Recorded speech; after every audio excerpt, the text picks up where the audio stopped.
Hello out there. We're on the air. Happy Thursday, everybody. How we doing? I got some music playing here or something. There we go. Happy Thursday. It says 0 people in here, but I don't think that's the case because I see a lot of chats. Chat's buzzing. There we go. Okay. Welcome back. Welcome to another episode of the Daily Bitcoin Journey. This show focuses on actionable and logical discussion for Bitcoiners and for future Bitcoiners. Got a good show today, an action-packed show, you might say. But let's start with a couple shout-outs because we got a couple zaps, some pre-game zaps. Big one last night. I don't know who this came from or what it was for. Maybe just a video that was on the YouTube. But anyway, somebody sent in 10,000 sats to Arnie's wallet, to this QR code right there. Anonymous too. So I don't know who it was, but thank you. And we got a 555. It's a good start to the day. And I think I saw a chat about it. Morrow. There it is. Verified. Verification. 555 sats to King Arnie this morning to start the day off right. So thank you, Morrow. Thank you to the anonymous zapper. And it looks like the zap stream's running today, which is good. It's been down. It's been not working. But it looks clear as day on there now. So if you're watching on Zapstream or sats.gg or Fountain now, which is available, looks like it's good to go today. We already got a zap over there. Spaceman, 88 sats to start the day. So I'll do one reminder and then we'll forget about it for a while. But if you want to perform a magic trick, you just scan that QR code right there somewhere. Send in some sats if you feel like it. You can send 1, you can send 2, you can send 10,000 in this case. But all amounts are greatly appreciated, and let's get her going. First comment of the day today was Donnie. Cheers, Donnie. On the ball, 750. Pretty early one today. Morning, Jay. We got Rick in the chat. Today is a good day. Is it ever? I feel that as well. It is a good day today. I'm hearing that the Epstein files are coming out today. But, well, I feel like I've been hearing that for like 4 years now. So I never get my hopes up with anything anymore in terms of announcements. You can kind of foresee, like, I have no doubt that they're coming out. I don't. Like the Trump admin is not fucking around with anything right now. You got Kash Patel in there as the FBI director. Like, that's insane to me that's a real thing. It just kind of snuck up. Like, I don't know. It's kind of hard to explain for somebody who's been in this world for the last,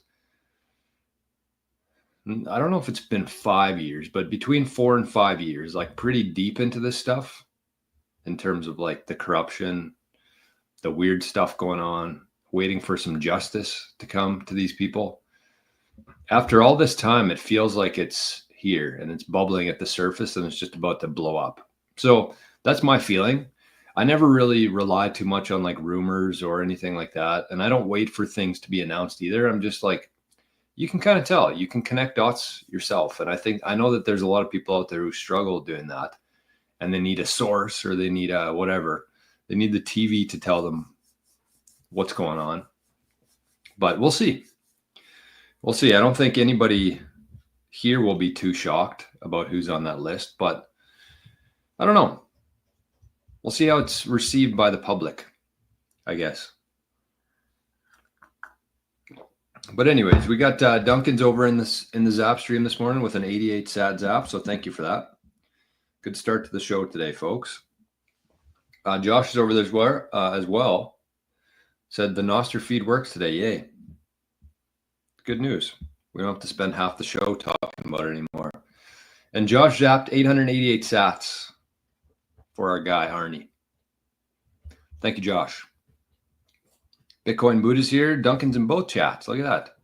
Timber Crasher says, Bitcoiners are my people. Amen to that.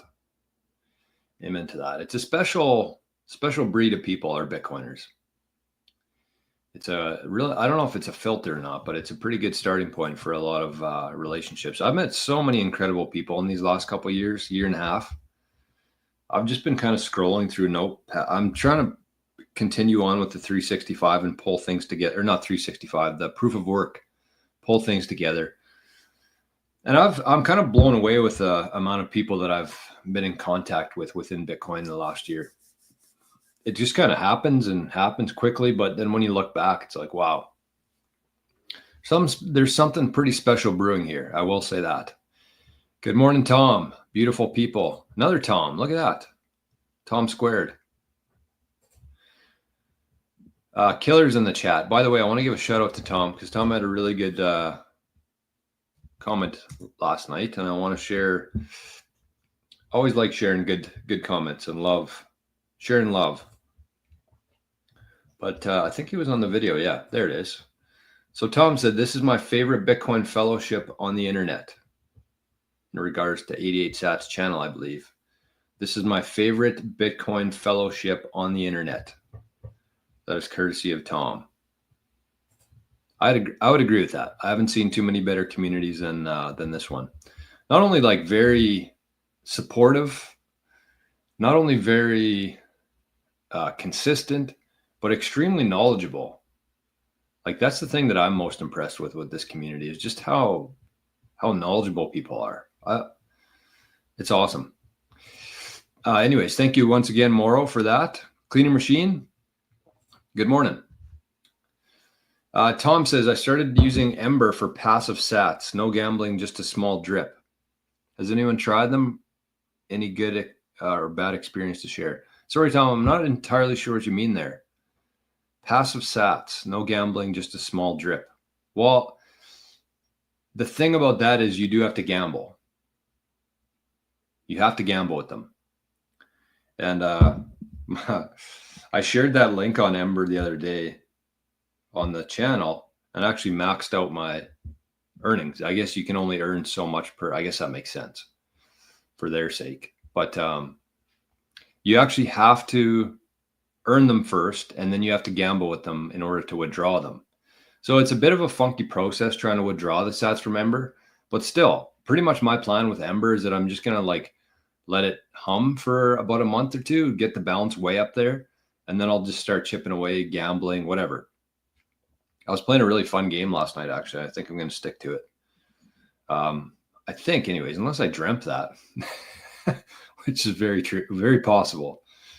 But anyways, if anybody wants to join Ember, I don't know if again, mine's maxed out, so I can't really earn anymore. But I think you still need a code to earn. So you can still use my code. I just won't get anything for it, but that's not the entire point of everything, right? Where is that? ZBD. The other thing too, make sure you're using ZBD.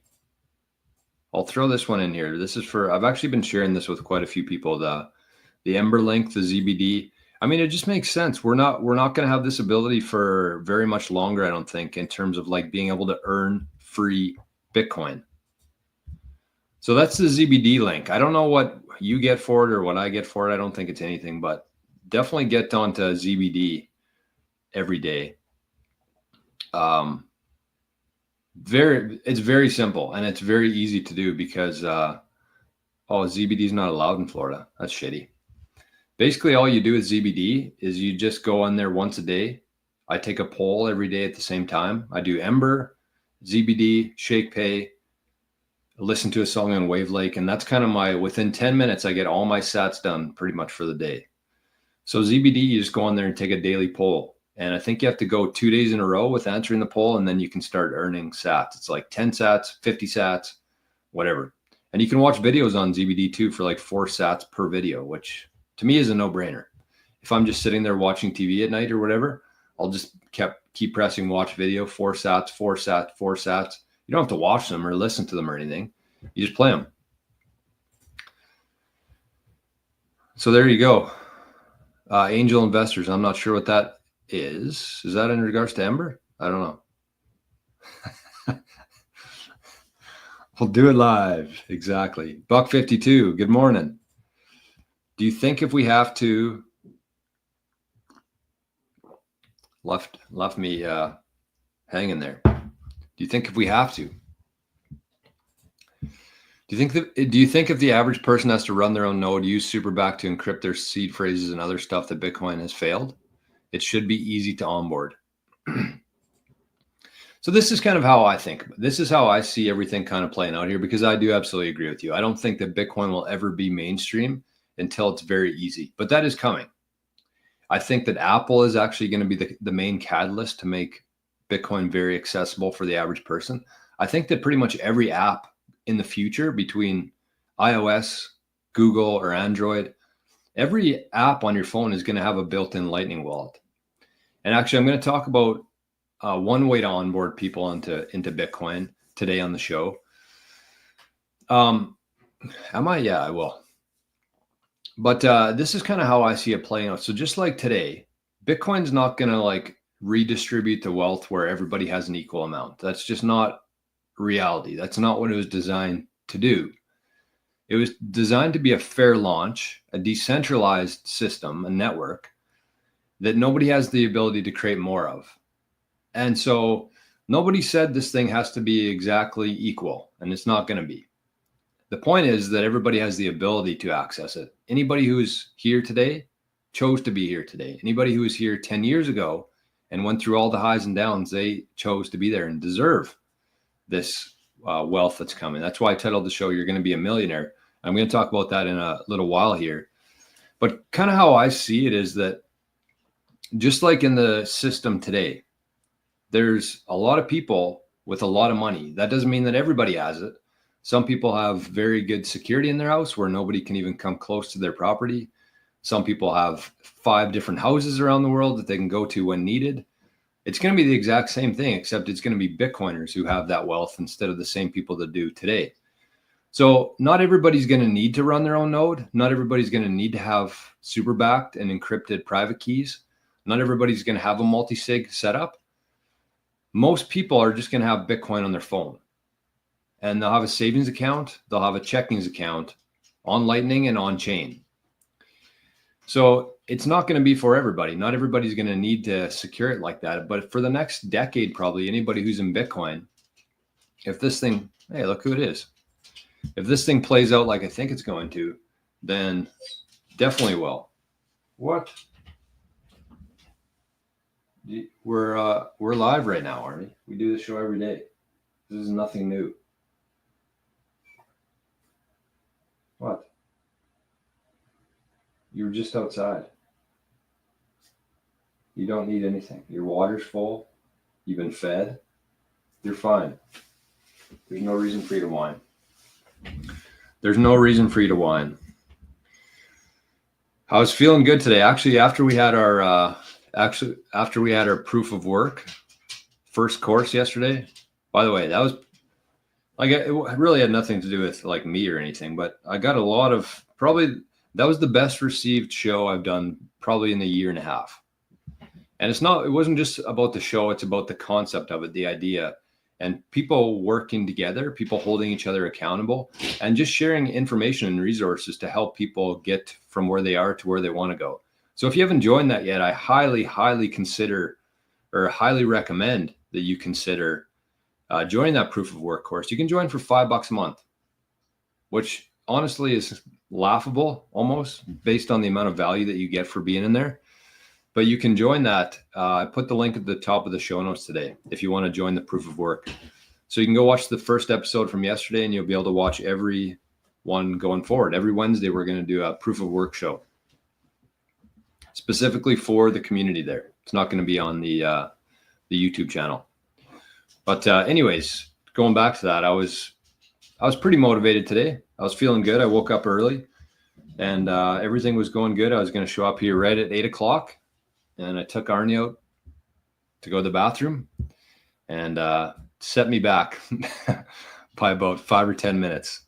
He stood on the deck, looked out for about 2 minutes, went down the stairs, looked out for another 2 minutes, and then went into the snow and just laid down. So I was like, okay, well, we tried. We tried our best today, Arnie. But Anyways, Letha's over in the Zap stream. Morning, Letha. And zapped 88 sats. Thank you. Anyways, I hope I answered that. I was kind of interrupted there, but does that make sense? Not everybody's going to need it, but anybody who's here today will need it. Everybody else is just going to use it kind of like they use cash right now. They don't need like safe in their house. They don't need private security, but there are people that do, and that'll be the Bitcoiners who are here today. Joshua, morning, Jor and Arn. Good morning, Josh, in both chats this morning. There'll be the Epstein list will be heavily redacted. Have to run it by the Mossad first. I mean, you're not wrong. You're not wrong. Hey, Nick. Cheers, everyone. Ignore the price unless you're lucky enough to still have dry powder. Yeah, who has that? What's dry powder? Jay says, enjoyed proof of work yesterday. Thanks for your endeavors. I'm glad you enjoyed it. That's going to be a really good thing, I think, going in the future. And I kind of did a poor job selling it on the show here, which is, not out of the normal for me. But I kind of sold it as like somebody who wants to start their own business. And I don't think that's really the case. I think it's going to be much more about figuring out what you want in life, in your life, not somebody else's or what you think, what you've been told you think you should do. Figuring out what you want to do in life, taking steps to get there every single day, every single week, and just having that direction. Regardless, it might be owning a business, it might be doing something else, but it's the process of going through that, building habits, holding each other accountable. And so, again, I sold it poorly. It's not specifically for people who want to start their own business. It's for people who want to design their own life. And this is kind of like a roadmap where we kind of go through together and figure out what we want and take steps to get there. So again, proof of work, you can join $5 a month. You can join the $21 a month for the Bitcoin related stuff. Or if you need like a one-on-one session with me, you can pay for a higher tier in there. But $5 is kind of the through the door. Tom says, can you mention some of the better passive SAT earning apps again? I'm relatively new. So this is what I'm going to do because we got a lot of stuff to get through today. But if anybody wants information on like earning sats every day, I sent out 3 or 4 emails last night. So I'm just going to start copying and pasting it to people. But it's like 6 or 7 apps you can use with referral links with some information. And so if you want a copy of that, just shoot me an email and I'll try to get it back to you in the next couple of days. Just say free sats. Put that in the title, free sats. And I'll send over that information for you.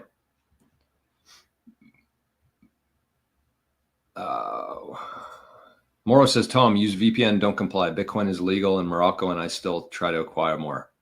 Attaboy. Attaboy. Look at this. Buck52,000 said, my 19-year-old daughter bought some Bitcoin via Cash App yesterday. She's just getting started. Love that. Dream thread. Tough love. I don't know if it's tough love. I don't think there's a more loved dog than Arnie in the world, truly. But when we're doing the show, he knows he can't be whining. And he learned. Since the market is about to open, what a good boy. Nick. Okay. We can't say that. We can show it, but we can't say it on the show here. Anyways, look who it is over on Zapstream. Sunshine. 420 sats. Love that. Thank you. Okay, let's get to some shit here. We're gonna skip the mempool. We're gonna skip the other stuff today because we got too much to talk about, and I've dicked around for 20 minutes already. So, where do we begin here? Let's start with we'll start with this one. This one's an easy start, an easy entry into today. That's not what that looks like. Shit, what happened here? Of course that happens right when we're doing it. I've been using the Proton drive, and I've actually been liking it quite a bit. Just in terms of like sharing things from my phone to the computer here to make it easier to get the show going in the morning, but sometimes it doesn't work as planned. Okay, let's bring this up. Saw this yesterday. I thought it was pretty interesting, and I think it's very relevant for a lot of things we're going through or we've been through before. But the tweet here was from Ron Rule. It's a pretty good name, if I do say so myself. He said the individual income tax only brings in about 2.18 trillion of the federal budget. If this administration can cut 2 trillion of waste from the budget, you can pretty much eliminate the income tax without tariffs.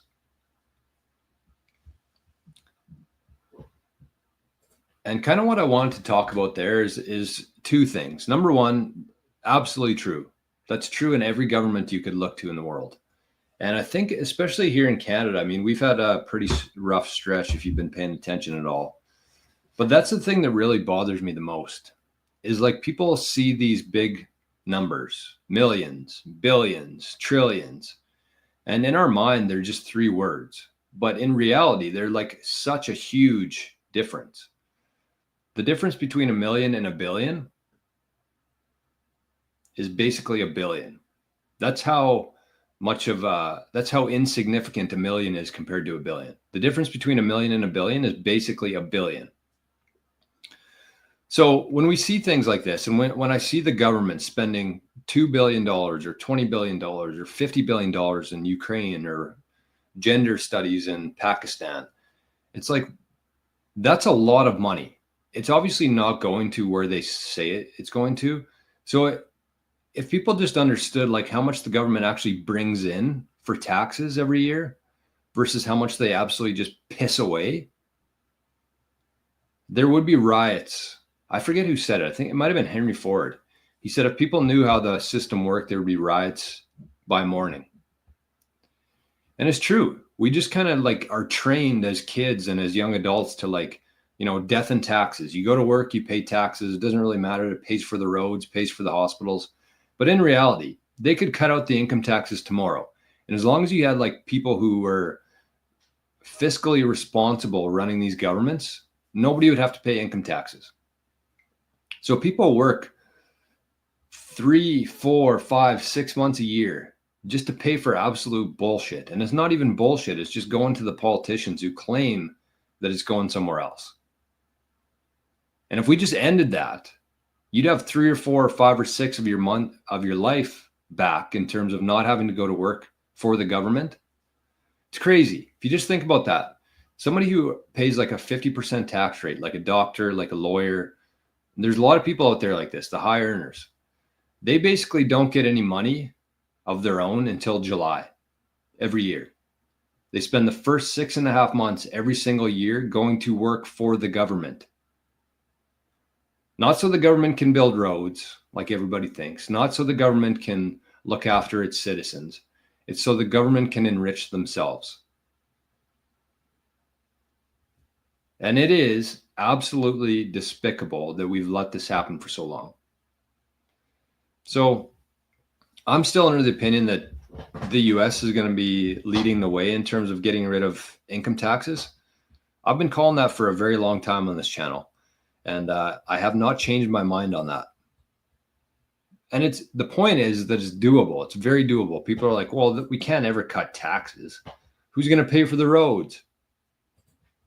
But like if people understood how much money is pissed away versus how much money is brought in, then you'd understand that it's a very possible scenario.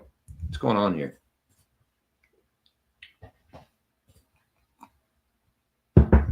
Okay, let's get to the next point here. Letha, are you still here? I had a question from you that I want to address quickly. Are you still in the chat? Too many windows here. Oh, you know what I didn't do? I didn't share this to Nostr. I got to retweet this quickly or repost it. Get some Nostr folks in here this morning. All right. We are live. Letha's here. Okay. So Letha asked a question yesterday. She said she was transferring something from an exchange, we'll just say, Caleb and Brown. But the question she had was, I posted a video on 365 saying that you should be very careful with your receive addresses. You should never receive Bitcoin to the same address. So Letha asked a question because there's a lot of, if you're using an exchange like an over the counter where they actually, you phone and talk to a real human being there and you say, hey, I would like to take custody of some of my Bitcoin. Can you send it to me? And they say, yes, please send over your receive address. We'll send a test amount and then we'll send the full amount once you've received it. So something to keep in mind there is that I would not, in that case, you actually can't use two different addresses because the point of them sending a test transaction is to make sure that you had your address typed out properly. They don't want to send a bunch of Bitcoin to the wrong address. So they send a test transaction, a very small amount. They get you to confirm that you received it. And then they send the full amount. They just copy and paste that same address. They know it works. So in that specific case, you actually wouldn't be able to send a different address. But that's not a big deal because as soon as you receive that test transaction and full transaction from Caleb and Brown, what I would suggest is actually combining them into like a new UTXO. So you'll receive them into your Sparrow wallet. You'll have two different UTXOs, the test amount and the full amount. You can highlight those in Sparrow. You create a new transaction and both of those go into one new UTXO essentially. So in that case, that's what I would suggest doing because you don't want a test transaction as UTXO anyways. They usually just send like 2,000 sats or 5,000 sats just in case something goes wrong. So in that case, you wouldn't need to do a test transaction and you should consolidate it, the test transaction and the full amount after you receive it. So Caleb and Brown, on that note, I've actually had quite a few people in the last little while reaching out. I'm going to have Jim, his name is actually from Caleb and Brown, on the show in the very near future, just to talk about, the services they provide, go into a couple different other things about how over the counters work. It's going to be an interesting chat, I think, with him. But Caleb and Brown, I would highly suggest them for anybody who's like sending large amounts. If you're somebody who's somewhat new to Bitcoin and you like kind of get it, you understand that nothing else really has value outside of Bitcoin, but you don't really know what you're doing yet in terms of your security, like setting up a wallet, your private keys. That's where I would use somebody like Caleb and Brown. Because again, you get to talk to a real human being there. So if you're somewhat new to Bitcoin, that's like your dream. So you call up Caleb and Brown, you say, I want to buy $10,000 worth of Bitcoin. They send you the wire or the transfer information. You fill it out, you send the money, they confirm they receive it. And at that point, they can actually just hold on to your Bitcoin for a while. Until you get your own security figured out, they can just hold on to your Bitcoin. And within Bitcoin, probably the most important thing to consider when you're looking at different exchanges and over the counters is like, what's their track record? How long have they been there? And Caleb and Brown, from what I understand, is probably the longest running exchange that exists. I think they're either a decade or more old. So they're very trustworthy. They actually don't hold the Bitcoin themselves. They use a third-party custodian called Fireblocks. And so your Bitcoin is going to be very, very safe there. So probably the safest place it could be, especially if you're a new Bitcoiner and you don't know, again, what you're doing. This is kind of a good holding spot for you in the meantime. So you let Caleb and Brown or Fireblocks hold on to your Bitcoin for a while. And then when you're ready, you just call up your advisor and say, hey, I got my security set up. I got my wallet good to go. Please send me my Bitcoin. You can send it all. You can keep half. They can keep half until you kind of get a little bit more comfortable and familiar with it. But that's kind of what I would say there. So that's for anybody who's looking for a larger amount. I think the minimum is like $1,000 only, but really good way to do it. So I hope that helps, Letha. I hope that answers your question.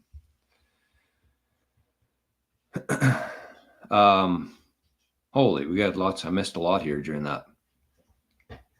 Oops. Caden says, I went all in on Bitcoin, so I have no cash to buy this dip. I invest my paycheck right away, then sell at the end of the month to pay my credit card. Should I keep this up or DCA throughout the month?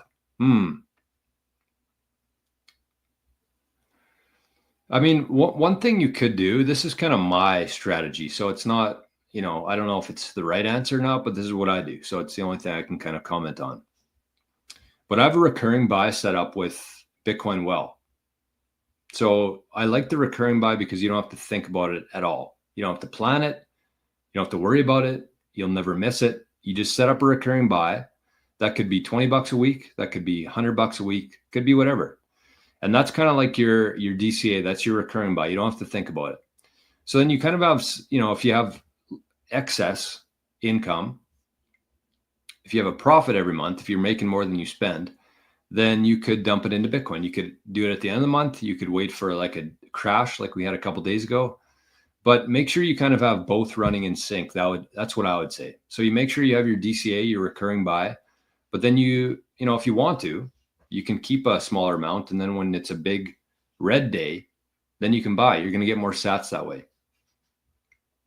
So it's a little more work, I think, but I would say that it's worth it. What's going on back there? Hey. Hi, buddy. What are you doing? Somebody said I was giving you tough love. Is that true? Do I give you tough love or too much love? You want to hang out for a bit? You want to hang out?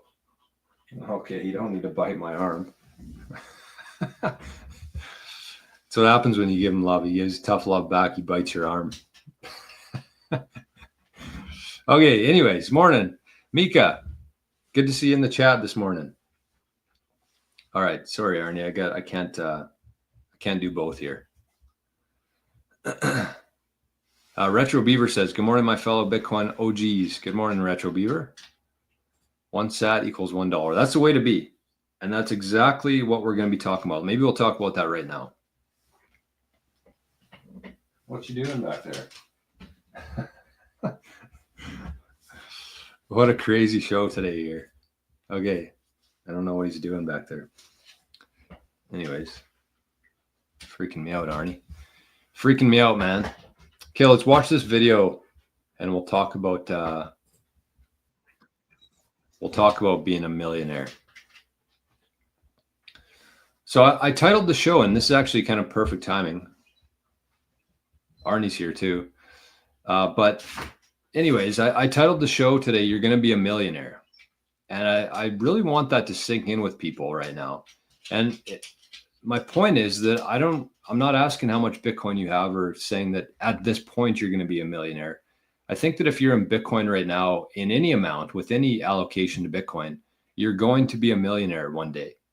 And I think it's very important to differentiate a millionaire and somebody with $1 million worth of purchasing power. Because I would argue that there's 63 million millionaires in the world right now. There's probably 2 million Bitcoin available. So we're going to see a shift from the people who have wealth in the existing system to the Bitcoiners who have wealth in the new system. But the point is that even if you're a millionaire today, if you had $1 million in the bank today, that $1 million doesn't go anywhere near as far as it did 5 years ago. It might even go half of what it did. So I had a new term here. What did I call it? A minnow. Minnow, M-I-N-O. Millionaire in name only. That's pretty much what millionaires are right now. Because yes, they have $1 million, but that $1 million only buys about $500,000 worth of stuff. And that's kind of the only thing that you need to really worry about is how much does it buy you? Because whether you're talking about dollars or Bitcoin, nobody wants dollars and nobody wants Bitcoin. You hold that with the idea of buying something in the future. So you add value to the world, you get that currency, dollars or Bitcoin in return. And you don't want that. That's not the end goal. You don't want to own Bitcoin. You want to own something else. Bitcoin's the vehicle that allows you to do that. So I think that anybody who owns Bitcoin today with a long enough time horizon is going to be a millionaire. And let's say you're somebody out there who has one whole Bitcoin. And I'm going to show the clip here. And I want you to think about that. If you have one Bitcoin and things play out how I expect them to, and also how American HODL expects them to, then you're going to be a millionaire. which is kind of crazy to think about. If you have one Bitcoin and things play out this year like I expect and he expects, you're going to be a millionaire, which is crazy because when you're growing up, even today, like you probably know the people in your life who are millionaires. It's kind of like what people fantasize about when you're a kid is being a millionaire. And I think it's going to be hard for a lot of Bitcoiners to really comprehend the fact that, you know, this newfound wealth has made them a millionaire. So it's kind of crazy. And you have to start preparing yourself for that mentally and for that physically in terms of your Bitcoin security. You have to understand what you're holding here. So let's take a look at this. Let's watch this video and see what American HODL says, because him and I think very alike. I think that if American HODL and I ever got together for a beer or two, I think that we would have a pretty good time. So here's American HODL talking about his predictions for this year. Stars are starting to align, and they're gonna, like, they're probably accumulating it as we speak right now, and then they're gonna make an announcement at some point. That would be my guess. I have no insight. Obviously, I have no idea if they are. They should do it, right? They have a crappy, declining, dying business, and they have a lot of cash. So what do? Like MicroStrategy, you buy Bitcoin and you rejigger your business. So they have the possibility to become like another strategy if they play it right. I saw something on Twitter the other day that the amount of MicroStrategy copycats in no. Whoops, that was the wrong spot. Okay, let me go back here. It just opened up, I guess, where I was left off watching. But back in the 70s. But I think that I was thinking we'd have it like kind of creep into the 3s and then up to sort of 3.5 before the year ends this year. It's looking more like now that inflation is going to start declining, like it started in February, which I had anticipated. And I think we're going to see it kind of creep lower and lower. And if it does that, if we can get some relatively weak economic surprises, that can cause the Federal Reserve to get on board with doing more kind of quantitative easing, keeping interest rates lower instead of raising interest rates because of higher inflation. That's also very good for risk assets, and it's fantastic for Bitcoin. So, man, I'm just optimistic. So I don't think we get a 20x from here, but I think we have a very good year in 2025. Let me give you a wildly optimistic scenario here, because like I might be more optimistic than Jeff, and I think that, you know, a 10x is not off the table and within the year. And the reason why I believe that is because we're sort of at this stage in Bitcoin's adoption where we're really playing with fire. Like we're cooking with gas now. Like nation, you know, America, the most powerful nation state on earth, is talking about doing a strategic Bitcoin reserve. So if we get that, I think $1 million is very possible, and certainly north of $500,000. Now, if we don't get that, then that's a different story, and you know, it might be a little bit more muted in terms of what we've come to expect. But if you get an SBR, that's the starting gun on the global SAT race, and basically every nation state on earth has to have their piece of the pie. And who is their piece of the pie being held by? A bunch of autistic retards on the internet. So they got to buy it from you, man. You know what I mean? And like, they're going to have to bid that up for a higher price so that you're willing to part with it, because you know, there's a lot of crazy psychopath hodlers who've just been out here hodling for a long time. And I think, you know, something like greater than 70% of total Bitcoin supply is held by people with between 1 Bitcoin and 10,000 Bitcoin, right? And if you think about who those people are, that's us. Those are the people that listen to live streams like this, that hang out on Bitcoin Twitter, that are on Bitcoin Clubhouse, that are, you know, MSTR degen. Like those are the guys, right? Those are the guys who have the coins. And so the things that those people believe, you know, guys and girls, the things that they believe ends up affecting how much Bitcoin is saleable on the market at any given time, which, you know, price comes from the margin. And so that affects price, right? And so like, not only do hodlers set the floor, but they also, you know, in no small way, I think, dictate the ceiling. Like, so what prices you are willing to accept as a OG hodler, don't sell yourself short. Like, you have a lot of power over the trajectory of this thing. You know, if we all simply didn't sell our Bitcoin, the price would be gajillions of dollars tomorrow, you know, but some of you are weak, you know, and you need to, like, you know, buy stuff. I don't know what you're buying, but I'm just kidding. I sell a little too. I like live off of it. Yeah, I do. Yeah, lots of people need to learn from their mistakes, and I did too, right? Like I didn't take the advice of the smart people when I was first year. I was a degen trader.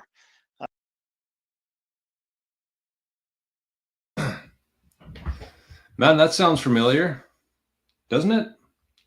I feel like I've heard that somewhere before, that 70% of the Bitcoin is owned by us, and we're going to be the ones who get to decide what they pay for it. Because there's only so much Bitcoin available. And if they want Bitcoin, they're going to have to get it from us. And the beautiful thing about it is, like, if you think about the people that he was talking about there, the Bitcoiners, the people who are here now, when he says OG Bitcoiners, I don't think of somebody who's been here like 10 years ago. There's not many people left that were. I think the OG Bitcoiners are the people who are here today, the people who are watching this stream, in this chat, on Nostr. That's the OG Bitcoiners, and that's what you have to think of yourself as. And so the people, the OG Bitcoiners right now, they think differently than other people. They don't have any sort of desire to buy new sneakers or buy a new Lamborghini or buy whatever. If you've been here for a while, you've sacrificed a lot in your life. And you don't need that stuff to make you happy. You've kind of come to the understanding and realization that it's not money that really makes a person happy. And so as this shift happens, where we start having countries and states and big corporations and the rest of the population and AI, as all of these people are wanting Bitcoin, that's going to have to come from us. They can't print Bitcoin. And so as a OG Bitcoiner, think to yourself, like, how much would it take for you to part with 100% of your stack? For me, it's probably in the hundreds of millions, if not more. And the reason I say that is because I know what this thing's worth, and I don't even know what I would do with $100 million. I'd want to buy more Bitcoin. Like, what would I do with $100 million? So then you kind of drill down a little bit and you say, okay, well, if that's kind of what I would take for 100%, what would I take for like 5% of my stack? And if they started getting 5% of everybody's stack, that's going to be, a sizable shift of power here of Bitcoin, from the 70% to the 30%, the good guys to the bad guys. And so you say, okay, 5%, maybe I'll pay off my debt, which, if you ask me, isn't a great idea. Selling your Bitcoin to pay off debt. Maybe you buy a new truck. Maybe you buy a cabin somewhere. But the point is that you're not going to ever really need to part with your whole stack. So they're going to have to just keep running the price up and up and up. And the beauty about that is that the higher they run up that price, you think about the things that you want that you would buy if the price did run up, you're going to have to sell less of your Bitcoin. So the longer you wait, the higher they run up the price, and the less of your Bitcoin that you're going to have to part with to get the things that you want. It's a beautiful thing. And so that's why I say, if you are somebody who's holding Bitcoin right now, you are going to be a millionaire one day with a long enough time frame. But it's going to be up to us to kind of push that forward. It's up to us. So I want you to start thinking about that in terms of, like, you're going to be a millionaire. You need to start thinking about that in your mind. You have to start preparing for that in your life. You have to start putting things in place so if something were to happen to you, your family gets that wealth that you're thinking about. And there's good ways to do it. It's not something that happens overnight, but it's something that takes time for you to implement into your life and build out your security. So on that note, this isn't going to turn into an ad or anything, but if you do need help with that, if you're thinking like, holy shit, I have a significant amount of Bitcoin, I believe what he's saying, this is going to be worth a lot in the future, and I'm not anywhere near prepared for that right now. Even if that were to happen in 5 years, I wouldn't be prepared right now. So I would just say, like, set up a call. I have a website, a link, email, just get a hold of me. We can set up a call. I do have a value for value option now where there's no set rate. You can just book like a 30-minute call. You can run things by me, ask questions, get a second opinion on things, and then you can pay me whatever you think it was worth to you. I think that's the right way to do it. So that's what I'm doing. And that's going to be my focus here for the next couple of years, is helping people secure what they're holding here, because I know what it's worth, and I think that you know what it's worth. So I don't know. It's crazy. It's not too far off, but at the same time, like, you know, it's coming fast. I meant to say it seems like it's a long way out, but things happen fast. Things move fast. Anyways, we got Ostrich over in the Nostr chat. Good morning, Ostrich. Josh says, I like how this show just flows the way it needs to. It's a good way to look at it. On my end, I'm just running a crane, and in the background, I'm listening. All topics you discuss resonate with me. Doing a great job. Thank you, Josh. I appreciate the support every day, my friend.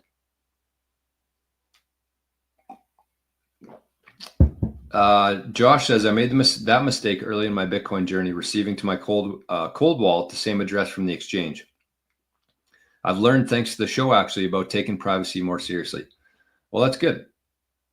Duncan says, why is it not a good idea to pay off debt? That's a good question. So Duncan says, why is it not a good idea to pay off debt? And the reason I said that is because, I mean, credit card debt is different. If you're carrying credit card debt and Bitcoin, that should never be the situation. You should sell your Bitcoin today to pay off your credit card, because your credit card has 25% interest rate compounding. Credit cards are what kill people. But for your mortgage or for like a longer term line of credit, you have to look at it like this. If you're making your interest payments every month, let's say you have a mortgage, let's say your house is worth $500,000, your mortgage is worth $250,000. So you owe $250,000, you have $250,000 worth of equity in your house. And people might think, well, you know, I got a couple Bitcoin here. I might as well just sell my Bitcoin, pay off my mortgage, because that's what people tell me to do. They'd say, you know, become debt free. But I think that's so stupid, because if you look at your interest rate on your mortgage, it's probably like 4, 5, 6% max. So that's what you're paying every year. That's your expense, 6%. And you look at Bitcoin up to today, even with the last couple shitty years we've had in Bitcoin, I guess we're double from this time last year, but overall, a 60% compound annual growth rate on average for the last 10 years in Bitcoin. And I think it's really going to ramp up in the next couple of years here in the next decade. So you look at the 5% that you're paying versus the 60% that you're making on your Bitcoin. That's a big spread. If it was something like 10% mortgage and 15% Bitcoin, then it's a little bit different there. But we're talking like paying 5% and making 60% by just holding Bitcoin. So that's why I don't think it's ever a good idea to pay off your mortgage, sell your Bitcoin and pay off your mortgage. If anything, you should be refinancing your mortgage and buying Bitcoin with that because of that spread. And will that always be the case forever? No. But it is today. And that's the only thing that matters. So that's why I say the whole, like, I don't know, even going back to like credit cards, that's different. Credit cards are different. But like a long-term mortgage, if you can get like a 10% loan on something at like 5 or 6%, like there's a pretty good chance you're going to be you're going to win that one. Oh, I'm way behind here. I'm way behind. Okay, let's see what we got here. Good morning, Brendan. Good to see you, my friend. Seems that the game of all these 3 or 4 letter agencies pretend they're bigger than they are. Yes. Yes. It's all an illusion. You have to understand that. The entire system is an illusion. The money, the power, everything involved around that is just a complete fucking illusion. Head to toe. Start there. Everything you've been taught in your life was a lie. Start there. I know it's hard. And the longer you've been alive, the harder it is for you to comprehend that. But it is the truth. Literally everything we've been told about history, about our health, about money is a lie. And if you start there, then you can start making sense of things on your own. But it takes a lot to get to that point. Hey, Rick, good morning. Good morning. U.S. employment equals Twitter user count, 90% bots. You're not wrong. Buck52 says, I got freaked out the other day because it took over an hour for my Bitcoin to hit my wallet from a major exchange. Usually it takes 10 minutes. So that happens. And I think one thing that people have to understand here is that whenever you're moving it from an exchange, regardless of what exchange it is, minor, major, that's an on-chain transaction. And so that exchange, they'll set a fee on that transaction. Sometimes you get to set it, but sometimes they set it. And there are certain circumstances, I'm sure this will ramp up as Bitcoin adoption grows, where the exchange sends that Bitcoin, they set a fee based on what they expect to happen, but something different happens. So in that case, probably what happened is, let's say that the fees were like 5, 6, 7 sats per VByte for the last couple hours. So the major exchange said, well, we'll set this at 7 or 8 sats per VByte, and it should be good. Based on the last couple hours, that's kind of what the mempool is looking like right now. But then something happens where it gets really busy. Who knows what could happen? Then the fees go up to like 10, 11, 12 sats per VByte. And your transaction just still sits there until the mempool clears a little bit. So there's never, when Bitcoin's moving from a major exchange to your wallet, it's never like going to be the exact same time every time. Another situation, just to take this one step further to prove what I'm saying here.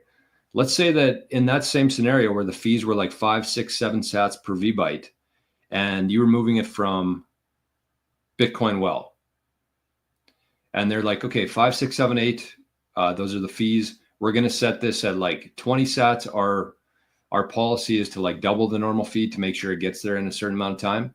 Even if they did that, even if they set it from a very high priority, it might take the Bitcoin network like 20, 30, 40, 50 minutes to hit the next block. We've seen that before, where even though it's supposed to be every 10 minutes on average, there's times where there's not a block that's found for like an hour.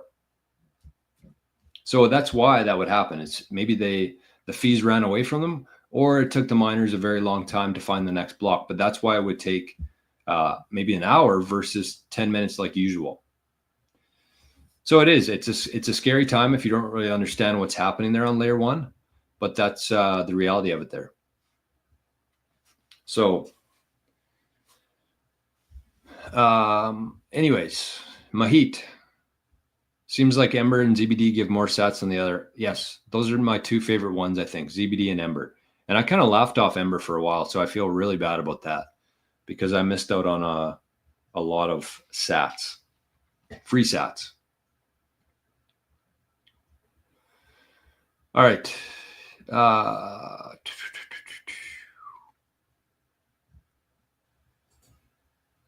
Jay says 1,100 sats per dollar buy this morning. DCA was a nice gift. Yeah, there you go. Mine was DCA yesterday. I didn't even realize it, but yeah, I got more sats than I would have otherwise as well. This podcast, yeah, that was with, I love American Hodl. He's one of my favorite guys in Bitcoin. He's got really good takes that I agree with, and he's very down-to-earth guy. Brennan says, I think marriage is a better strategy than just dating it. Bitcoin, yes, true.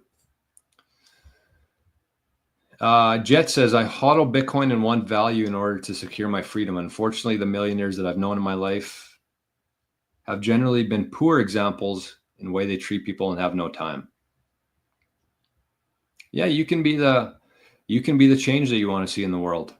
That's the thing I'm most excited about, honestly, is, going back to the fact that everybody here watching this today, assuming you do things properly, assuming you have the conviction and the security for your Bitcoin, you're going to be a millionaire, and you're going to have a lot of power and influence in the future. And that's exciting to me because the whole reason I got into Bitcoin is because of Bitcoiners. I could sense why they're here and what they are doing. So imagine a world that's, where the influential people are Bitcoiners. It's a beautiful thing. Jay says, we don't get the SBR though, and we really need to just let that narrative die. We do not need an SBR. Nation states do. That is true. We set the floor, exactly. And we also set the ceiling, as Hodl said there. We are the 1%, absolutely. absolutely. Sorry, I'm just trying to get through all these. I got a couple more things to talk about here. I'm trying to keep these shows on time. By the way, you know, some days, and I'm sure as the Bitcoin ramps up here, like this chat's going to be pretty full. So one thing I would say, like, I'm happy to do it today, but in the future here, as this kind of picks up, you're probably going to have to either send a super chat or a zap to get your question on here for sure. But just to kind of give you a heads up here for the future, we're good today, but in the future, that's kind of what I'm expecting to happen. By the way, speaking of that, oh, Letha, I was wondering where that came from, but Letha zapped 9,999 sats, saying thanks for your help, Jor. That's how it's done. Letha is she gets it. We'll say that. Letha gets it. So thank you, Letha. I'm happy to help, and hopefully that was a good answer for you. And also Duncan zapped 88 sats. Thanks for explaining, Jor. And Josh, look at this. Just deleted X. Fuck it. I'm 100% nostr now. That is good stuff, my friend. I love that. I love that. For me, I have to be on Twitter a little bit still. I would say I'm like 95% nostr, 5% Twitter, but it is freeing. Joining nostr, going nostr only is very similar to like selling all of your altcoins and just focusing on Bitcoin. Anyways, Nick says, what are your recommended methods to transfer Bitcoin to a cold wallet in a private way? I mean, the best thing that you could do there would be to have like a cold card, have Sparrow, have your own Bitcoin node. Like if you have a Start9 and you connect your Sparrow wallet to your node, so that way it's not traveling through a public node. That's the most private way to do it. Depending on how much you're sending, I don't think that that's a huge, you know, it's not something to obsess over. If you're somebody who has a lot of Bitcoin, you're moving it around and you want to be private about that, then absolutely. If you got a lot of Bitcoin and you're concerned with your privacy, I would honestly say that it's worth selling some of your Bitcoin to increase your privacy. For real. I really think that people should use like the 5% rule in terms of their privacy and security for their stack. So if you had one full Bitcoin, I would recommend that you spend at least $5,000 on your privacy and your security. Kind of minimum. Not just like that's the maximum you should spend, but that's the minimum that you should be putting into securing your Bitcoin, doing it properly, and making it private. And I think the Start9 is about $1,200 of that. So if you allocate $5,000, you get maybe a multi-sig, you get your Start9 running, and then that's a pretty good start. And then let's say your Bitcoin goes to $1 million from 100,000, then you have to increase it even more. So it's never static. This is always going to be evolving. But yeah, if you're interested in getting a Start9, I think you can use the code. I know. You can use the code 88 sats at checkout, and that's going to get you about $50 or $60 off your purchase. So I think it's just start9.com. Start9 is the best. I absolutely love my Start9. I really regret taking so long to get it, but yeah, it's just start9.com.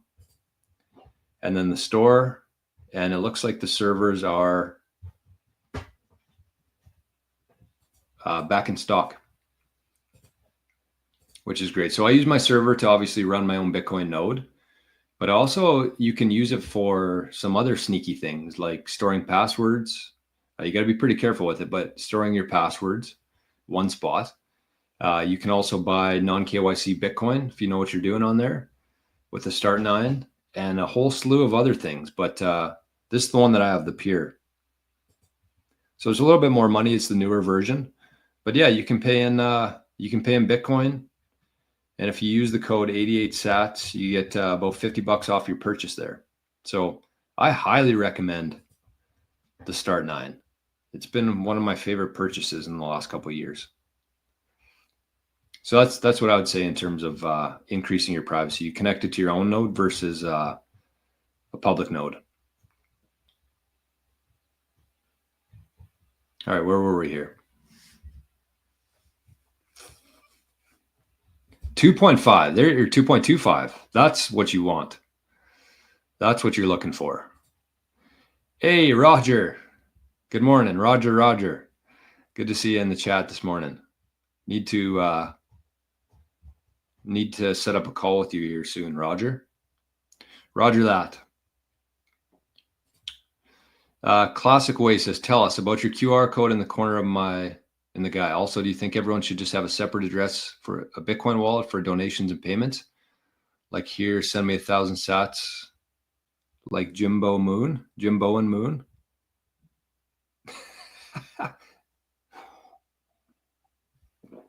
So this QR code, and actually that's how Letha zapped the show today. You got a couple of different options. So if you're watching the show on YouTube, you can just scan this code right here. And that's for Arnie. So I don't know if you saw that white wolf that lives in this house, but he is, I have a wallet for him, and it's kind of like his insurance. If he doesn't need the insurance, it'll go to other rescue dogs or good use. But that's kind of what it's used for. So if you want to send in some sats to Arnie, you can just scan that code and send in 1 sat, 2 sats, or 9.9 thousand sats as Letha did. But I mean, the nice thing for donations and payments on Lightning is that it's not like an on-chain address. Lightning isn't the most private, but you can convert that into Liquid. You can convert it into eCash and then swap it back onto layer 1, and then you're pretty much home free. So if you know what you're doing, Bitcoin is very, very private. Dan says, why is everyone calling everyone retards, Jor? I don't know. I honestly think that it's just like, it kind of reminds me of like, I'm sure everybody knows somebody in high school where they like had really strict parents and they weren't allowed to drink. They weren't allowed to go out to parties. They weren't allowed to do anything. And then as soon as they graduate high school, they just completely go off the rails because they've kind of been held back for so long. They missed out on so much. When they finally are able to, they just go crazy. And I think that that's kind of what's happening with this kind of stuff, is that because it's been kind of like, with the woke culture and the cancel culture, and people feel like they couldn't really express themselves the way they wanted to. And it was a crazy time. I don't think that we should be on either side. I don't think we should be too far this way or too far that way. I think that there's a time and a place for everything, and there's context, and people should be able to express themselves however they want to, and they should never have to worry about being punished for that.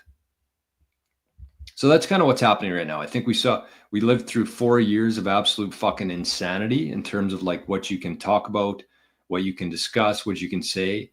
And now with Trump back in office, I feel like everybody kind of has a lift off their shoulders, and they're just kind of going crazy with it. That's not the approach that I take myself, especially on the internet, but I don't know. It's up to them. Freedom of speech. As long as you're not being a dick and harming people, then I think you should be able to do and say whatever you want. Island Walker, leaving so I can go work and buy more sats. Nice work. It's a good plan for today. Nick says, nostr is my next goal. I have my keys, but still need to learn. That's very easy. Just start posting on there. You don't need to learn anything. There's some things to be aware of, but you can kind of learn as you go. There's no, no minimums or requirements. The different, okay, is this Eric's? No, Epic Swell. I thought that said Eric Swalwell. That dipshit. I think he's still, somehow, he's still in government after sleeping with the Chinese spy. That's the world that we've come from here, folks. Josh says, what about running your own relay for nostr with the start 9? That'll be my next to-do item. Yeah, that's something we're going to have for the community here, is a nostr relay. So we'll get that set up. Just got to give it some time. All right. Anyways, Epic Swell. Here's the question. So the difficulty adjustment is based on the average time to mine a block over the previous 2 weeks and adjusts accordingly to keep it close to 10 minutes. Thank you. Good insight. Will Zap on nostr. Yeah, that's something you got to keep in mind there. Is that's the whole reason for the difficulty adjustment, is it kind of self-regulates the Bitcoin network. Because if you think about it, basically what's happening every 10 minutes is there's all these miners around the world. They're trying to guess the equation. And so when you plug in a miner, basically all it's doing is just spitting out a whole bunch of guesses. And one of those miners, and the more computing power you have into that, the more guesses it makes. So the higher your odds are to make to hit the block reward. So when there's more power, there's more guesses, which means the block reward is solved quicker than 10 minutes. So if there's more guesses, that means that every 2 weeks it's kind of self-regulated there. If the network's running too hot, if there's too many people guessing, I know it sounds kind of silly, but it makes a lot of sense when you really understand it. But that's when the difficulty adjustment cranks up. So then it makes it harder, which makes the blocks come in slower, and it self-regulates there. And on the flip side, if there's less power, if there's less guesses, then it needs to be cranked down. That means they're taking too long to find the next block. So the difficulty adjustment basically self-regulates the Bitcoin network to make sure that the blocks are coming in every 10 minutes. And the reason what you want them to be every 10 minutes is that so there can be consensus in the network. Everybody can agree. If blocks are coming in every 10 seconds and things get out of whack, you're screwed. And that's what's happened on Solana. That's what's happened on Cardano. Because the blocks come in so fast, the network can't come into consensus. And so when things get out of whack, then it just goes off the rails. And that's when the network's shut down, because then they have to go back and see where the problem was, and then they fix it. So that's why it's every 10 minutes, is so that the network can be in consensus and agree with each other. Hope that makes sense. Andrew says, just practice setting up a multi-sig. Do you think 3 of 5 is overkill? Most on mempool are 2 of 3. Yeah, everybody's different. I don't think that there's a right answer for that. So it's kind of up to you. If you got 5 people in your life that you can trust, then go for it. What's the best way to secure 1 million sats? That's a really good question. I see somebody zapped 88 sats to Arnie's wallet, so thank you for that, whoever that was.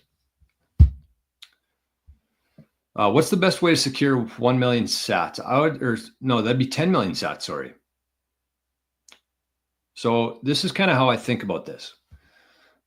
The best way to secure 10 million sats.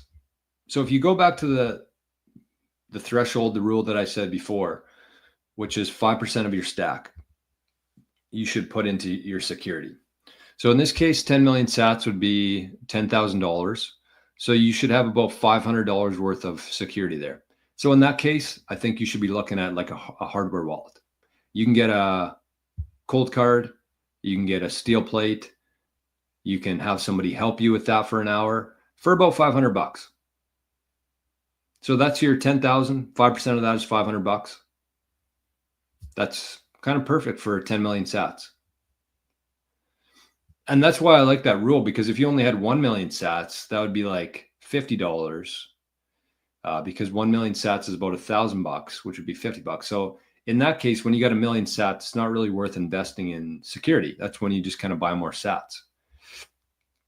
But so then 10 million sats would kind of be, in my opinion, the minimum today for like investing in a hardware device.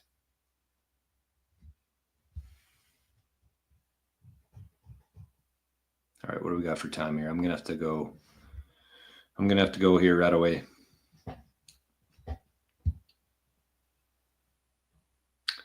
Duncan says, what about Bitcoin loans to pay credit card debt instead of selling? Yeah, I could see that. That makes sense to me. You should never be carrying credit card debt though. If you have Bitcoin, you should sell that Bitcoin yesterday and pay off your credit cards.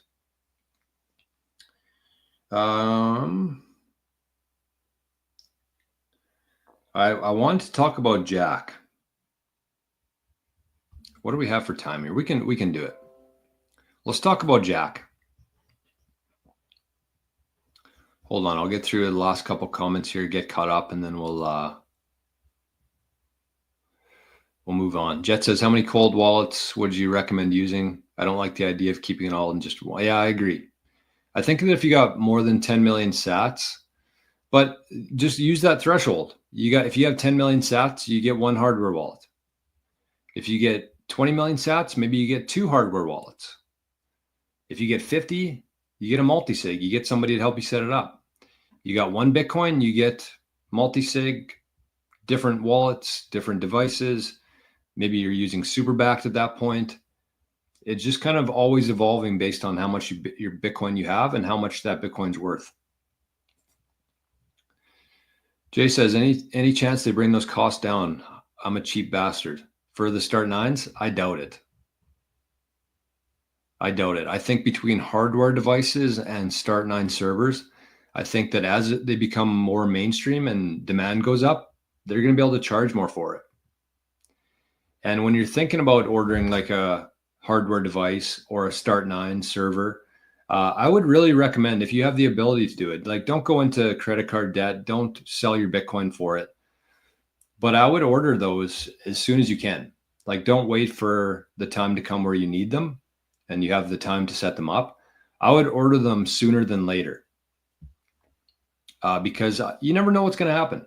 Demand goes up, they might run out of supply, they might crank up the prices, they might start getting held up at the borders. Who knows? We're not at that point yet, but I'm guessing we're going to be one day. So I would just be proactive with it, whether you're looking at like a cold card or a start nine or a Jade or whatever. Just look after it. Do it sooner than later. If you have the financial means to do it, don't procrastinate with it because you're just going to have regrets in the future. Again, even if you don't set it up this month or this year, even just have it in your possession, get it across the border, get it into your own possession. And the other thing too there is that as Bitcoin ramps up here, as we go through this bull run, do you think there's going to be more or less funny business happening with devices and servers and stuff like that? Once like postal workers know what's being shipped, once border agents know what's coming across the border, they're going to start finding ways to get into these devices. We're not there yet, but I really believe that we're going to be. And you don't want to be the first one on the news to have their hardware device was messed with at Best Buy or at the border and you lost all your Bitcoin. It hasn't happened yet, but it's absolutely going to come. So anyways, if you're looking for any of that, again, I'm not trying to spread fear here. I'm just trying to be realistic. And sometimes people need to tell you this stuff. So that's what I would say on that. Josh said a Jade and then realized that YouTube people can't see his comments. I don't even know what you're talking about there, Josh, for a Jade. Jay says, I'm running an Umbral and a Start 9 and 10 out of 10 recommend the Start 9 over the Umbral. That's what I've heard too. And I love my Start 9. If I can figure it out, then absolutely anybody watching this can. El Solo Lobo Arnie. What the heck does that mean? I don't know. Oh, look at that. Somebody zapped 88 sats from ZBD. Wow. I didn't even know you could do that. That's kind of cool. I had no idea you could do that. Somebody sent 88 sats to Arnie's wallet from ZBD. Cool. Max says, hi, big fan of your content. Do you have any advice for people looking to work in Bitcoin? Some of us want to go beyond investing or hobby dabbling. Yeah, Max, the thing I would say, this relates to you and anybody watching the show today. Join proof of work. That's kind of the focus. You know, it might not be like help you find a job in Bitcoin, but it'll help you set your life up in a way where you can add value to the world and you can be fairly compensated for that either through dollars or Bitcoin. And you can convert that into Bitcoin and you compound your habits, you compound your time and your sats. And that's the whole focus there is people working for themselves. And I actually have a couple of really exciting opportunities coming up in terms of earning money. off the start, it'll be paid in dollars that you can convert in Bitcoin, but in a couple months, it's going to be paid in Bitcoin. And it's a really, really solid opportunity. I've talked a little bit about it on the channel here. Maybe it was a private show, but it's something that's going to be coming down the pipe. And so if, I'm going to start with the community first. It'll spill onto YouTube eventually, but consider joining the proof of work course. We do it every Wednesday. Started yesterday. You can watch the first show, is an hour and a half. And if nothing else, it'll give you some ideas. And to me, that's worth way more than $5 per month. So even if you don't end up working with me on anything, even if you don't end up getting a job in Bitcoin, it's going to hold you accountable. It's going to help you build better habits. And it's going to help you understand, I guess, the value of this world that we're moving into and what you can do about it, how you can set yourself up for it. So yeah, consider joining that if you haven't yet. Oh, there's been we got another 88 sats and another 88 sats. Somebody said go on Zap crazy. That was like over on Zapstream the other day where we figured out that it was on Fountain and there's like 10 sats, 10 sats, 10 sats, 10 sats. But yeah, anyways, going backside. So you can join for $5 a month. And the last thing I would say is just going to it'll get you thinking differently. It'll help spark some creativity inside of your brain. And it might lead to something. And I didn't really want to do this, but I think it's a good chance or a good spot to do it right now. This is what I would say to somebody. Join Proof of Work. You can join, top of the show notes, it says join Proof of Work. You go to the Patreon. You can choose for $5 a month. You join Living in the Future, $5 a month.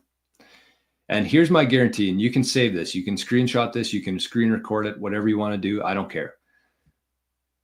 Record this video. I'm going to tell you that you take this course for 6 months. You show up every Wednesday. If you're not in a better spot in your life than you were today, in 6 months from now, I will send back 100% of your $5 a month. So what would that be? $30? I'll even send it to you in Bitcoin. So if you sign up, you show up every Wednesday, and in 6 months from now, you're not in a much better spot than you were today, just shoot me an email and say, Jor, your Proof of Work course was a joke.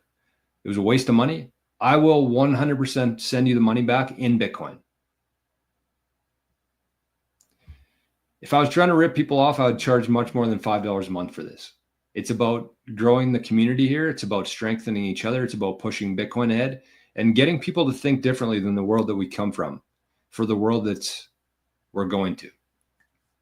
So that's what I would say to Max, to anybody out there. That is my guarantee. If you take that course and in 6 months you're not in a better spot in your life, subjective measurement there, of course, but I will send back 100% of your fees in Bitcoin. Screen record that, and I'd be happy. Well, I wouldn't be happy to do it, but that's my guarantee for people. And by the way, the last thing I would say to that is we actually have a new Signal forum, I called it, where we're going to share like the notes from the show, actionable items, any links and resources that I come across that would be useful for people in that mindset. And I think there's already like 20 people who have joined that from yesterday. So the people are excited. The people are looking for it. And the nice thing is we're actually going to be, we're going to kind of partner up in 2 or 3s and hold each other accountable there. That was when I think back on the times I've had in my life that were successful, I always had some accountability there. And this show has been a big accountability for me. That's what has helped me kind of get off my ass a little bit here. Is I woke up earlier and I had everybody here to hold me accountable. That's the difference there. So every time I've had success in my life, I've always had somebody or some people holding me accountable to that. So we're going to also do that. We're going to have some accountability aspects in it. If you want to, obviously it's all voluntary in there, but if you want to, LG, cheers from Argentina. Cheers.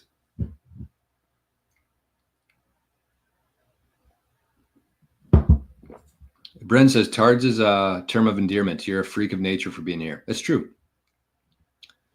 That's true. Hey, Adam, good morning. 88 people here watching on.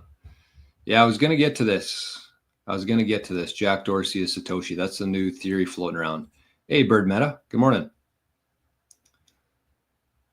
I like simplicity, one hardware wallet. Yes, that's a good point too. And Jay's got 15 kicking around. Jay, you should sell some of your hardware wallets to buy a server. Pretty simple. I don't know how many buyers you'd have for used hardware wallets, but there's got to be some fools out there. All right. Yeah, I agree with this, Jason. If he rolls around the Satoshi shirt and he is Satoshi, that is hilarious. I wanted to talk about that today, but we don't have the time. We don't have the time. I got to go. Bitcoin Beacon, good morning. Oh, you know what we'll do before we hit the road here? We'll give away some Bitcoin. Another really good way to get free Bitcoin is to show up for the daily Bitcoin journey every day. Because courtesy of Bitcoin Well, we get free sats for the community here. Hey, Pipeline, good morning. Cleaning machine, I'm in on the proof of work. Yeah, that was a good show. So make sure you could actually join today, pay $5, get your membership, show up next week, but you'll also get the recorded version of yesterday's show. So if you got an hour and a half and you're feeling crazy today, you could get going with it today. Okay, so let's go to the QR code here. All right. Get your phones out. Sorry, return to nature. I missed this. 3 cold cards good for a multi-sig? Yeah, I would say so. The only issue with that is if something were to happen with cold card and we find out that the keys that were derived from those cold cards were faulty, then you're screwed. So might not be your best bet. The odds of that are very low, but they're not zero. But myself, I love cold cards. So that's what I would say on that. Okay, what the heck am I doing here? Let's give away some Bitcoin. So get your phone out, get your Lightning wallet out. While it's open, make sure you send a zap to Arnie's wallet. Scan the screen and send some sats to Arnie. But anyways, let's give away some Bitcoin here. So somebody's going to win at least 210 sats. Are we ready? Set, go.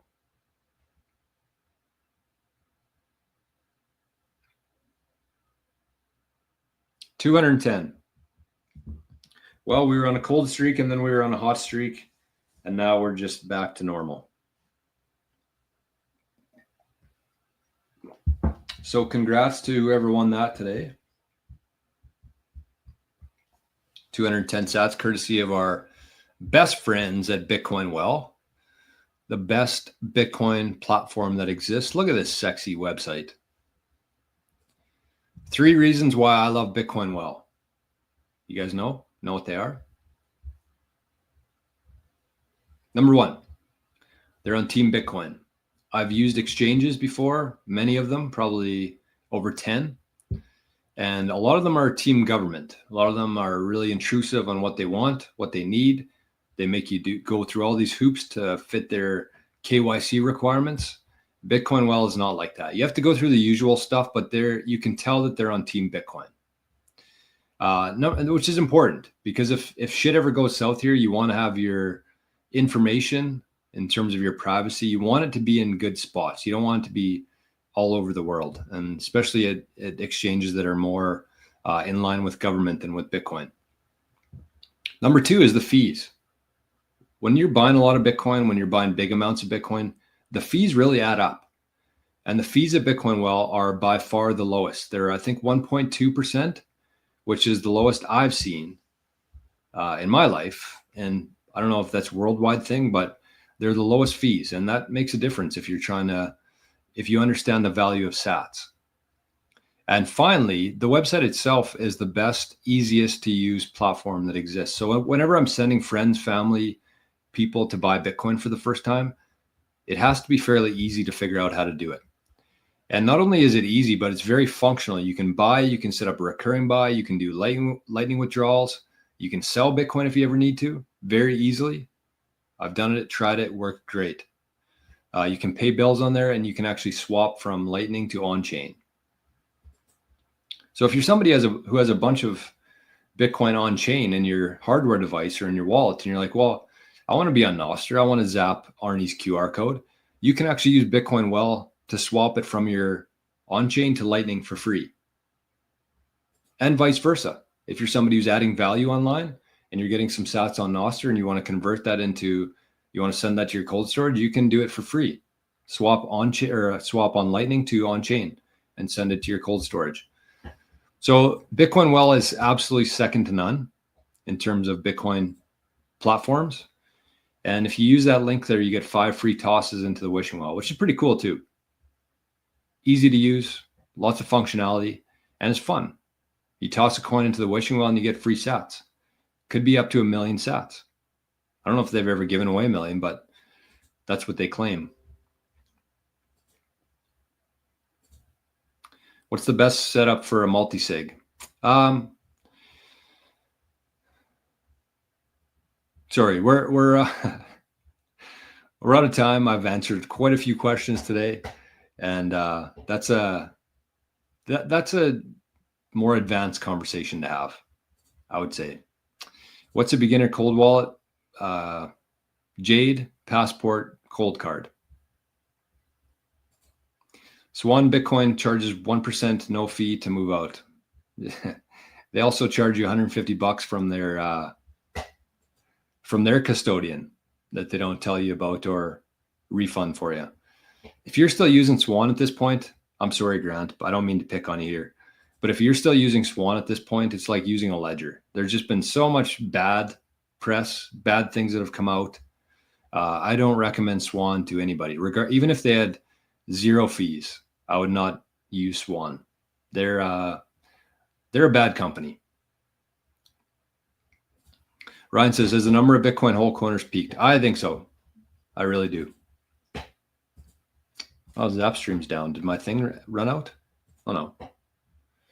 Okay, well let's wrap her up here. Looks like the Zaps are down. Good time to leave. So everybody, thank you once again for the Zaps, especially to Letha today. That was a big fat Zap that made my day today. And thanks for the rest of them. Very much appreciate everybody, and especially the people who show up here every day. There's probably about 10 or 20 people who kind of carry the weight for everybody around here. And I very much appreciate you all. So it's good. I appreciate everybody showing up, asking questions, being part of the show. But big thanks to the people who continue to support the show, because as you know, show up every day. There's nobody paying a salary here for me.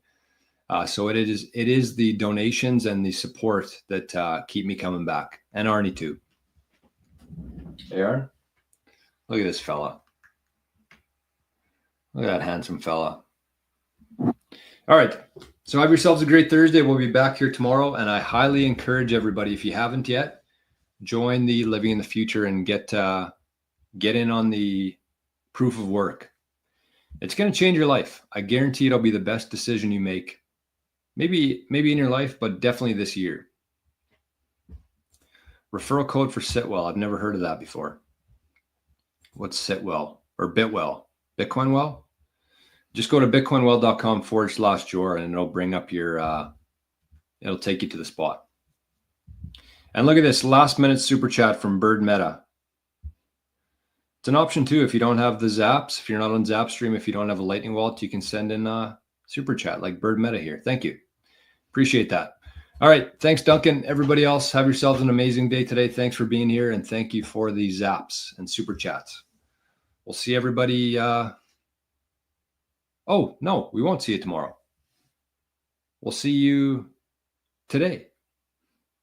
We'll see you at 2 p.m. Eastern time today. I think Bitcoin Generations.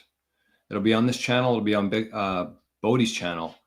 But I'm pretty sure we're doing a show at 2 p.m. today. So for the baby boomers and people who are somewhat new to Bitcoin, make sure you check that out. We do that every Thursday, 2 p.m. Eastern time. So we'll see you there. All right. Bye-bye.